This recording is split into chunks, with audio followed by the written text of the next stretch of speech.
तो फाइल भी किताबी है और गांव भी किताबी। वो मंदिर मस्जिद की साइज के लिए नहीं चुने गए कि मुफ्त कुछ नहीं होता। सर ताली क्यों नहीं बजा रहे हो कि गांव शहरों के बेरोजगार पर ये ताली कितनी भारी पड़ रही है। छोड़िए अमेरिका यूरोप की बात, बांग्लादेश और नेपाल में हमको पीछे छोड़ चुका है, तो इसको मानते ही नहीं। इनकी तो मेथोडोलॉजी खराब है साहब। नहीं, बोतल से निकला ये जिन्न देश पर बहुत भारी पड़ने जा रहा है। अब ऐसी शिकस्ता कश्ती पे साहिल की तमन्ना कौन करे। देश नीति केवल सच्ची और पक्की खबरें।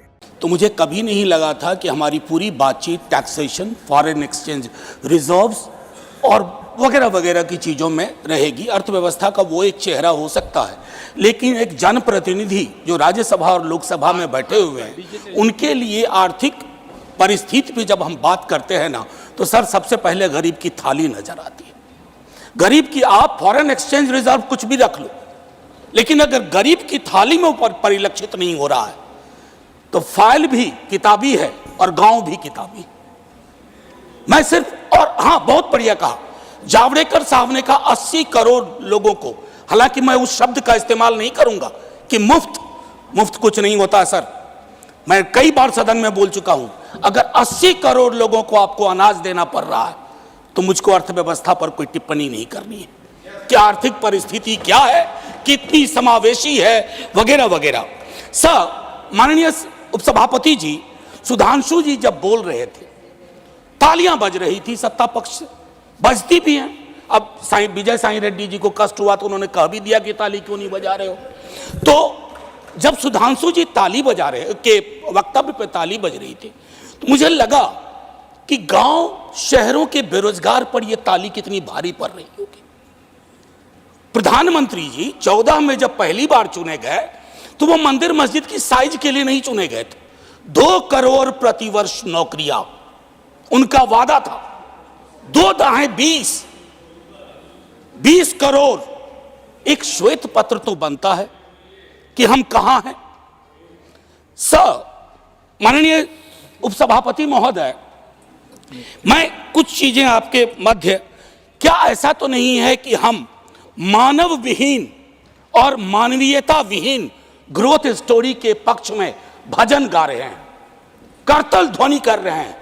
सर कोई भी वैसा ग्रोथ जो फेसलेस हो, जॉबलेस हो, उस ग्रोथ से देश की हकीकत नहीं बदलती है। सर बड़ी बड़ी बात लोग कर रहे थे। अभी पिछले महीने ये खूबसूरत किताब आई है, वेल रिसर्च्ड। आधी किताब में सर रेफरेंस है, ये है अनइक्वल। सर हम किन देशों से पीछे हो गए हैं पता है?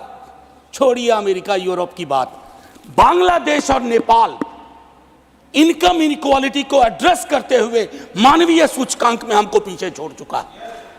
ये है सर दस्तावेज, ये अनइक्वल स्वाति नारायण की। बीते दिनों बिहार में एक जातिगत सर्वेक्षण हुआ। मैं चाहूंगा तमाम हमारे भाजपा के मित्र, उनको ना उससे मतलब ना हो, उसके प्रति विरोध हो, लेकिन एक बार उस दस्तावेज को पढ़िए, क्योंकि उन आंकड़ों में नंबर के बाद आर्थिक सामाजिक परिवेश भी जाहिर हुआ है। और तब प्रधानमंत्री जी पुनः ले जाऊंगा 14 में बिहार गए थे। बिहार को स्पेशल स्टेटस की बात वो करके आए थे, हाजीपुर, दरभंगा, पटना। सर बिहार को आपकी जरूरत है माननीय सत्ता पक्ष। बिहार के पास रेवेन्यू के साधन कमतर हैं। बिहार को लेबर सप्लाई स्टेट के नजरिए से मत देखिए, बिहार को स्पेशल स्टेटस दीजिए। क्योंकि अगर आप इस किताब का विश्लेषण करें, सरकार के आंकड़ों का विश्लेषण करें, तो आपको साफ दिखेगा कि बिहार, झारखंड, उत्तर प्रदेश और मध्य प्रदेश देश के बाकी राज्यों से पिछड़ रहा है। उसके अलावा दूसरा पहलू कहता हूं माननीय उपसभापति महोदय, इस किताब में बाबा साहब भीमराव अंबेडकर को धृत किया गया है नॉर्थ साउथ डिवाइड के संदर्भ में भी। और ये पुरानी बात है सर, एफडीआई को ही देखिए कि नॉर्थ में कितना, साउथ में कितना, तो ये फर्क आपको साफ नजर आ जाएगा। इसलिए मैं कहता हूं कि बिहार को नए नजरिए से देखिए। जो शुरुआत वहां के मुख्यमंत्री नीतीश जी, तेजस्वी जी ने की, आप हैंड होल्डिंग करिए और स्पेशल स्टेटस दीजिए। दूसरी चीज सर, अगर मनरेगा में रूरल डिमांड बढ़ रहा है तो रूरल डिस्ट्रेस को एक्नॉलेज करिए। उसको एक्नॉलेज किए बगैर बात नहीं बनेगी।